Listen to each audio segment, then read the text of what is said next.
তাহলে তোর ব্যবসার জিনিস পয়সা দিতে হবে না? না দিতে হবে না, সারাদিন রোদে রোদে ঘুরছে একটা ডাব খাওয়ানো, তার আবার পয়সা। ও টাকা দিতে হবে না, তোমার কাছে রাখো। 80 রে মা, অনেক বড় হ। কত? 40 টাকা।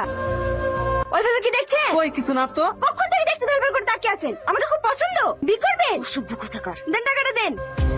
কি হলো, ডাব না খেয়ে ফেলে দিলেন যে? আপনি টাকা চাইলেন যে। টাকা চাইলে বলে ডাব না খেয়ে ফেলে দিতে হবে? দাঁড়া, একটা ডাব কেটে দিছি। এলেন ধরেন। 80 টাকা যে? দুটো ডাব নিলাম যে। দুটো ডাব খেয়েছেন নাকি? এলেন ধরেন।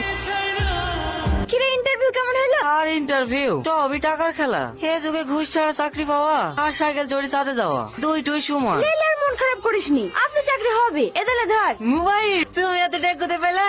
আমার কাছে কিছু টাকা গোছানি ছিল, আর বাকিটা কিস্তি করে দিয়েছি। ও টাকা চিন্তা করতে হবে না, আমি মাসে মাসে শোধ করে দেবো। আমার লক্ষ্য বুঝ।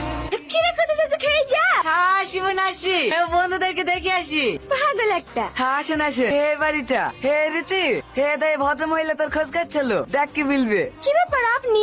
আমাদের চোখের সামনে সেটা যখন 2 বছর বয়স মাটা মারা গেল, কিছুদিন পর চিকিৎসার অভাবে বাপটাও মারা গেল। যাই বলেন বোন, মেয়েটুক খুব শক্ত, কত কষ্ট করে ভাইটাকে পড়াশোনা করাইলো, ছেলেটাও চাকরি লেগে খুব খাটছে। বুঝতেই তো পারছেন এ যুগে ঘুষ ছাড়া কোনো জায়গাতেই চাকরি পাওয়া যায় না। এইলেন। আরে আরে, তোমাকে অত ব্যস্ত হতে হবে না, বসো তো।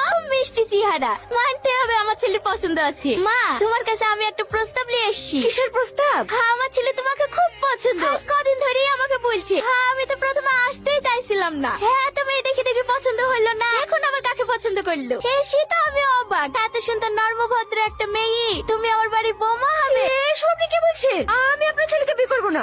কেন মা, বিয়ে করবে না কেন? আমাদের অনেক টাকা পয়সা আছে, তো তোমার কোনো কিছুর অভাব হতে দেবো না, সব সময় মাথায় করে রাখবো। যত টাকা পয়সা থাক, আপনার ছেলেকে আমার পছন্দ না। ওকে আমি বিয়ে করতে পারবো না, আপনারা এখন আসতে পারেন। কিন্তু মা, চলো।